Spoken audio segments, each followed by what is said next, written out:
не е само минатово лето и летото пред то доказ дека младината не е добар правец и дека генерално општеството и не ги затоа што видите, ако бевме тинејџери, вие излегувавме во Охрид, во Джезин, во Мецофорте, во тие места, Аквариуси.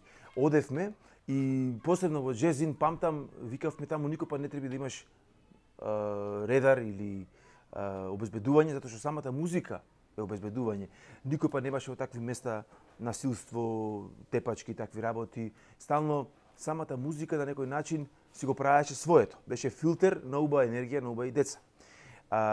Кога одиш веќе во место кај што буквално не одиш на забава, него одиш да се изфрустрираш и поминиш лошо или било како веќе тоа е доказ дека тој правец како уметност не е уметност, него тоа е нешто друго, што навистина не буди добра енергија. Кај целта на кај мене за уметноста е може малце ти разбуди носталгија, ти разбуди позитивна енергија, оптимизам. Не е целта да те наполни со лоша енергија, да сакаш на некого да го повредиш. Тоа не може да е уметност.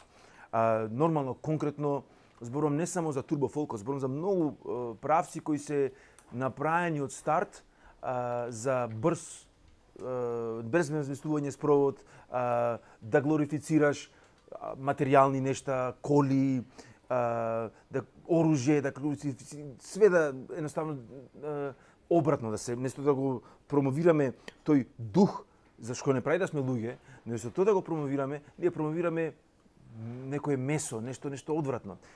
Лошо, значи, во тој правец не сакам да додам многу. Сакам да кажам дека целта на уметниците, целта на медиумите е исто подеднакво одговорна. Многу медиуми исто гледаме промовираат нешто народот што сакал да гледат. Народ ќе гледа ти што ќе му пуштиш, а ти му пушташ лоши работи. Ти му пушташ да се окупираат со животиви на други луѓе кои апсолутно на некој начин нормално може да е интересно во почетокот за нив гледаност голема и така, меѓутоа тие прават грефство на човештвото. Значи ние сме навистина треба да имаме одговорност како луѓе да ги изложуваме новите генерации на работи кои вредат, да ги насочуваме како детети. Не може да знаеш што е уго. Како што спомнав, гласен говорник си за се она што се случува и за промоцијата на разни музики и понуди кои што се случуваат. Јас би рекла дека е добро луѓето да творат, но да творат квалитетно. Те поддржувам, рече си 100% во она што го кажа, не рече си туку 100%. Интересен момент кај тебе, дури што предизвика реакции во јавноста и би требало да го споменеме, се твоите Инстаграм видеа кои што предизвикуваат смеа, ама па и шират пораки. Го правиш ова заради забава или го правиш па не знам, да пренесеш буквално некоја порака? Па да, стално се со доза на хумор, бидејќи така на некој начин убаво е да се метнува доза на хумор во се.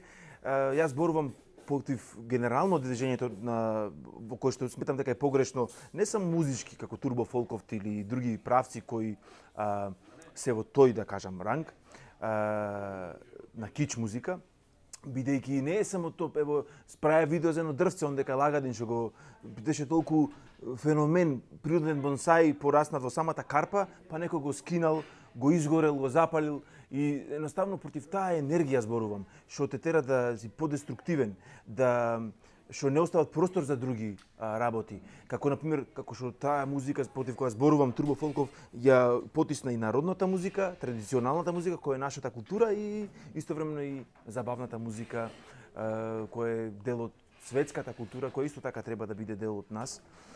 Така да генерално мислам дека ако имат малку доза на хумор во тие видеа, луѓето веќе ќе се насмеат и после не смеат, а малци ќе размислат за тоа што го кажувам.